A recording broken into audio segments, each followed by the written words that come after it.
اگرچہ آپ کو معلوم ہے کہ ویسے انسان کو زیادہ مطلوب تو بیٹے ہوتے ہیں کیونکہ اس سے اس کا نام چلتا ہے، لیکن زیادہ محبت بیٹیوں سے ہوتی ہے۔ اس اعتبار سے اگر کوئی بیٹی جو ہے کوئی اپنے باپ سے فرمائش کرے تو بڑا مشکل ہو جاتا ہے باپ کے لیے اپنی بچی کا، اپنی بیٹی کی فرمائش کو رد کرنا۔ اس طریقے سے عرب والوں نے کیا سمجھا، یہ فرشتے جو ہیں خدا کی بیٹیاں ہیں، اور خدا اپنی بیٹیوں کی کسی فرمائش کو رد نہیں کر سکتا۔ اگر یہ جو ہے کسی کی سفارش کر دیں گی تو بس کیا کہنے، پھر اس کا بیڑا پار ہو جائے گا، وہ کامیاب ہو جائے گا۔ اس بنیاد پر انہوں نے فرشتوں کو خدا کی بیٹیاں قرار دیا، ان کی مورتیاں بنائی، لات، عزیٰ، منات، یہ سب مؤنث نام ہے جیسا کہ میں نے آپ کو بتایا۔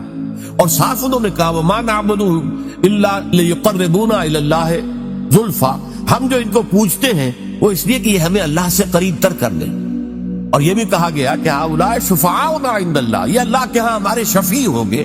اختیار مطلق تو اللہ کے ہاتھ میں ہے، لیکن کوئی شخص اپنی پیاری بچی کی کسی بات کو رد کرتا ہے؟ اللہ بھی اپنی بیٹیوں کی سفارش کو رد نہیں کرے گا، لہذا ان کی سفارش سے ہمارا بیڑا پار ہو جائے گا۔ اسی طریقے سے بڑے سے بڑا آدمی بھی ہوتا ہے تو اس کے کچھ دوست ہوتے ہیں، ان دوستوں کی بات وہ ٹال نہیں سکتا۔ اس کی وجہ کیا ہے؟ ہر انسان کو معلوم ہو کہ بڑے سے بڑا انسان ہو، اسے معلوم ہوتا ہے کہ کسی وقت مجھے ضرورت پیش آ سکتی ہے اپنے دوست کی مدد کی۔ اب اگر میں اپنے دوست کی کوئی بات نہیں مانوں گا تو میری ضرورت کے وقت یہ میرا دوست میرے کام نہیں آئے گا۔ تو دوستیاں پالی جاتی ہیں، باقاعدہ ان کو نبھایا جاتا ہے۔ بھائی بات تو یہ غلط کہہ رہا ہے، صحیح نہیں ہے، لیکن کیا کریں، دوست ہے، اب دوست کی بات تو لوٹائی نہیں جا سکتی، ماننی پڑتی ہے۔ اسی سے تصور بنا اللہ کے اولیاء، اللہ کے دوست، جتنے بھی عظیم انسان گزرے کہ جو اپنی جگہ پر اللہ کے بندے تھے، بالکل اللہ کی بندگی ہی پر وہ فخر کرتے تھے، اور وہ اللہ کے سامنے سر تسلیم جو ہے جھکائے رکھتے تھے، لیکن ان کے تقوی اور ان کے زہد کی بنا پر انہیں جب اولیاء اللہ قرار دے دیا گیا تو وہ اللہ کے دوست ہیں، اللہ کے ولی ہیں۔ اب یہ کسی سے خوش ہو جائے اور اس کی سفارش کر دے تو بیڑا پار ہو جائے گا، لہذا اولیاء اللہ کو بھی خداؤں کی فہرست میں شامل کر لیا گیا۔ چنانچہ یہ بات تقریباً اجماعی ہے کہ یہ جو قوم نوح کے بت تھے، وہ بت تمام کے تمام اولیاء اللہ، اس قوم کے اندر جو اولیاء اللہ گزرے تھے، بڑے نیک لوگ، زاہد و عابد، اللہ کے محبت کرنے والے، اللہ کے لیے اپنی پوری زندگی لگا دینے والے، ان کے ناموں پر انہوں نے بت گھڑ لیے تھے۔ اب آج ہمارے یہاں یہ صرف کمی ہوئی ہے کہ بت نہیں ہے، لیکن قبروں کے ساتھ وہی معاملہ ہو رہا ہے۔ قبروں کو دھویا جا رہا ہے، دودھ سے دھویا جا رہا ہے، کسی عرق گلاب سے دھویا جا رہا ہے، اور پھر ظاہر بات ہے کہ اس میں سے کوئی ایک گلاس بھر کے لے آئے تو گویا کہ بڑا تبرک اس کو مل گیا، اسے سنبھال کر رکھے گا۔ یہ سارا کام کیا ہو رہا ہے؟ وہ یہی ہے کہ اولیاء اللہ ہے، اللہ کے اولیاء ہیں، یہ راضی ہو جائیں، یہ خوش ہو جائیں، یہ کسی کی سفارش کر دے تو بیڑا پار ہو جائے گا۔ اس لیے کہ آپ کو معلوم ہے کہ بڑے سے بڑا شخص بھی اپنے دوستوں کی بات تو رد نہیں کر سکتا نا۔ اب یہ ساری چیزیں کیوں ہو رہی ہیں کہ تم نے اللہ تعالیٰ کو انسان سمجھا ہے اور بڑے سے بڑے انسان پر قیاس کر لیا ہے۔ بادشاہ ہو، بہت بڑا جاگیردار ہو، عام ایک کاشتکار جو ہے غریب، وہ شاید بادشاہ کو بھی نہ جانتا ہو کس بلا کا نام ہے، اسے تو معلوم ہے ہمارا جاگیردار ہے جو چاہے کرتا ہے، جس کی بیٹی چاہے اٹھا کر لے گا، جس کا جو چاہے کام کرے، اس کو کوئی چیلنج نہیں کر سکتا، اس کے اختیارات مطلق ہیں، بس جاگیردار۔ اسی پر انہوں نے قیاس کر کے اللہ تعالیٰ کے ساتھ یا نائبین سلطنت گھڑ لیے، یا اللہ کی بیٹیاں بنا لی، یا اللہ کے بیٹے بنا لیے، یا یہ کہ اولیاء اللہ کے ساتھ وہ معاملہ کرنا شروع کر دیا جو اللہ کے ساتھ کرنا چاہیے۔ یہ ہے اصل سبب، ما قدر اللہ حق قدرہ، وہ اللہ کا اندازہ نہیں کر سکے۔ اللہ کی حکومت کسی کے بل پر قائم نہیں ہے، اللہ کسی کا دست نگر نہیں ہے، اللہ کو کسی کی حمایت کی ضرورت نہیں ہے، اللہ پہ ذات ہی القوی ہے، اسے کسی فرشتے کی حاجت نہیں ہے، جو چاہے جب چاہے بغیر کسی فرشتے کو بیچ میں لائے ہوئے اللہ تعالیٰ کر سکتا ہے۔ آنے واحد کے اندر اس کا ایک حرف کن ہوگا اور بڑی سے بڑی بات ہو جائے گی۔ ہاں وہ چاہے تو فرشتے کو بھیج دے گا، جاؤ یہ کام اس طرح کر دو، لیکن نہیں، اس سے زیادہ حیثیت فرشتے کی نہیں ہے، وہ اللہ کے فرشتادے ہیں، اللہ کے کارکن ہیں، اس کے سوا کچھ نہیں۔ اولیاء اللہ اللہ کے دوست ہے، یقیناً کوئی شک نہیں، لیکن یہ کہ ان کے ہاتھ میں اختیار مطلق نہیں ہے کہ جس کو چاہے بخشوا دے۔ اللہ تعالیٰ کا اختیار ہے، وہ جس کی چاہے گا شفاعت سنے گا، مانے گا، جس کو اجازت دے گا وہ صرف شفاعت کے لیے زبان کھول سکے گا۔ یہ ساری چیزیں جو ہے یہ تمام اپنی اپنی جگہ پر بیٹھ جائیں تو پھر شرک کا خاتمہ ہو جائے گا، اللہ تعالیٰ کی عظمت جو ہے وہ دل پر اجاگر ہو جائے گی۔ اب اسی پر قیاس کیجئے، جو اللہ کی عظمت کا اندازہ کر لے، جو اللہ کے حسن و جمال کی کوئی جھلک دیکھ لے، کیا وہ دنیا میں کسی اور شے کا پرستار ہو سکتا ہے؟ اللہ کا حسن، اللہ کا کمال، اللہ کا جمال، اللہ کی قدرت کاملہ، اللہ کا علم کامل اگر کوئی اندازہ ہو جائے تو کیا آپ اپنے نفس کے غلام بن سکیں گے؟ افرأیت من اتخذ الہہ ہواہ، کیا آپ وطن کو معبود بنا سکیں گے؟ ان تازہ خداؤں میں بڑا سب سے وطن ہے، جو پیرہن اس کا ہے وہ مذہب کا کفن ہے۔ کیا آپ نیشنلزم کے بخار میں مبتلا ہو سکیں گے؟ کیسے ممکن ہے؟ کیا کوئی جھوٹا نظریہ جو ہے ایک تصور کے حسن مبہم پر ساری ہستی لٹائی جاتی ہے؟ کمیونسٹوں نے اپنی جانیں دی ہیں اس لیے کہ ایک آئیڈیل خواب انہوں نے دیکھا کہ کلاس لیس سوسائٹی ہمیں بنانی ہے، جس میں استحصال نہ ہو، جس میں کسی پر جبر نہ ہو، کسی پر ظلم نہ ہو۔ ایک خواب تھا، تصور تھا، وہ ایک دن کے لیے بھی نظام قائم نہیں ہو سکا، لیکن جن لوگوں نے اس تصور کے اور اس خواب کو قبول کر کے جانے دی ہے، آپ ان کا تصور کیجئے۔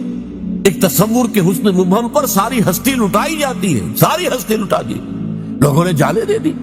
لیکن یہ کہ اللہ کا اگر انسان کو اللہ کی معرفت کا کچھ حصہ حاصل ہو جائے، اللہ کی قدرت کاملہ، اللہ تعالیٰ کا علم کامل، اللہ تعالیٰ کا ہر جگہ ہر آن موجود ہونا، اللہ کا ہمارے ساتھ ہونا، ہماری رگے جاں سے بھی قریب تر ہونا، یہ ساری اس کی صفات کمال جو ہیں، اگر واقعتاً اس کی کوئی جھلک انسان دیکھ پائے، دیکھیے میں کہہ رہا ہوں دیکھ پائے، ایک یہ کہ عقیدہ ہے ہمارا، عقیدہ اور شے ہے، اگر آپ کو یہ محسوس ہونے لگے، اگر یہ آپ کا حال بن جائے، اگر یہ آپ کی وجود کے اندر سرایت کر جائے، تو یہ ہے پھر سب سے اونچا مقام، یہ ہے کہ جس سے پھر آپ بری ہو جائیں گے ہر نوع کے شرک سے۔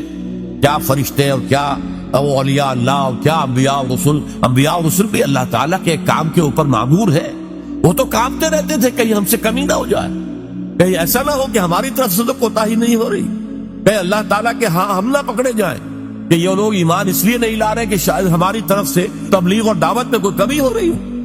ان کا حال تو یہ ہوتا تھا۔ اولیاء اللہ کا معاملہ کیا تھا؟ یقیناً انہوں نے اپنی زندگیاں جو ہے لوگوں کو خیر کی طرف دعوت دینے میں صرف کی ہے، لیکن خود ان کی اپنی زندگی دیکھو، مکمل عبد تھے۔ سب سے بڑھ کر یہ کہ محمد الرسول اللہ جو حبیب اللہ ہے صلی اللہ علیہ وسلم، ان کی بھی نسبت عبدیت مقدم ہے، نسبت رسالت مؤخر ہے۔ اشہد ان لا الہ الا اللہ وحدہ لا شریک لہ واشہد ان محمدا عبدہ ورسولہ، عبدیت مقدم ہے، رسالت مؤخر ہے اس پر۔ آپ کی اصل نسبت جو ہے، میں نے بارہا اس کو بیان کیا ہے، قرآن مجید میں جہاں کہیں بھی ایسا مقام آتا ہے کہ بہت ہی شفقت اور محبت اور اپنائیت کا اظہار ہو حضور کے لیے، وہاں حضور کی نسبت عبدیت کو واضح کیا جاتا ہے۔ سبحان الذی اسری بعبدہ لیلا من المسجد الحرام الی المسجد الاقصی، یہ کیا تھا؟ اس قدر بڑا واقعہ ہو رہا ہے، معراج کا واقعہ ہو رہا ہے، لیکن کیا عبد کا لفظ لایا گیا، سبحان الذی اسری بعبدہ، تو اپنے بندے کو لے گئے۔ عبدہ جو ہے وہ اصل نسبت ہے۔ سورہ کہف کے اندر الحمدللہ الذی انزل علی عبدہ الکتاب ولم یجعل لہ عوجا، تبارک الذی نزل الفرقان علی عبدہ لیکون للعالمین نذیرا۔ عبدیت ہے اصل نسبت محمد رسول اللہ صلی اللہ علیہ وسلم۔ جب آپ کی عمر زیادہ ہو گئی تھی، اگرچہ آپ کی عمر جو ہے عام اعتبارات سے زیادہ نہیں ہوئی، لیکن یہ کہ بہرحال کچھ نہ کچھ آخری ایام میں آپ کا جسم بھاری بھی ہو گیا تھا، اور آپ رات کو جب کھڑے ہوتے تھے تو آپ کے پاؤں متورم ہو جاتے تھے۔ اس پر یہ ہے کہ کچھ لوگوں نے کہا آپ اپنے کو کیوں اتنی مشقت جھیل رہے ہیں، کیوں آپ اتنی تکلیف جھیل رہے ہیں؟ آپ کے تو اللہ تعالیٰ، اول تو آپ کے گناہ کا کوئی سوال ہی نہیں، کوئی خطا کسی درجے میں اگر کوئی ہوئی بھی ہو تو اللہ تعالیٰ آپ کے اگلے پچھلے تمام خطائیں معاف کر چکا ہے۔ وضو کا کیا جواب تھا؟ افلا اکون عبدا شکورا، تو کیا میں اللہ کا شکر گزار بندہ نہ بنوں؟ اللہ کی نعمتیں جو مجھ پر ہوئی ہیں، جو انعامات ہوئے ہیں، اللہ نے مجھ پر جو فضل فرمایا ہے، اللہ نے مجھے جو مقامات عالیہ عطا کیے ہیں اور جو مزید عطا کرنے کا وعدہ کیا، مقام محمود یہ مجھے عطا کیا جانا ہے، میں اس کا شکر ادا نہ کروں؟ یہ اس کا شکرانہ ہے جو میں ادا کر رہا ہوں۔ میں رات کو کھڑا ہو کر یہ مشقت جھیل رہا ہوں، میرے پاؤں جو ہے ان پر ورم آ رہا ہے، ٹھیک ہے، لیکن یہ سب کچھ کیوں کر رہا ہوں؟ افلا اکون عبدا شکورا، کیا میں اللہ کا ایک شکر گزار بندہ نہ بنوں؟ تو اس اعتبار سے نوٹ کر لیجئے کہ اولیاء اللہ ہو یا انبیاء ہو یا رسول ہوں، عظیم ترین شخصیتیں ہوں، ان کا اصل جو ہے، جو سرمایہ افتخار ہے ان کے لیے، وہ تو عبدیت ہے۔ یہی وجہ علامہ اقبال نے بہت خوب انداز میں کہا ہے، جو معراج کی کیفیت کو بیان کیا کہ عبد دیگر عبدہو چیزیں دیگر، ما سراپا انتظار وہ منتظر ہو. اب یہ شعر جو ہے اس وضاحت چاہتا ہے اب تو سبھی ہے، خواہشات کا بندہ، نفس کا بندہ، دولت کا بندہ، وطن کا بندہ، یہ سب بندے ہیں، سب بندگی تو ہے. عبد دیگر عبدہو، صرف اسی کا بندہ بن جانا، سب سے ہٹ کر، سب سے آزادی پا کر.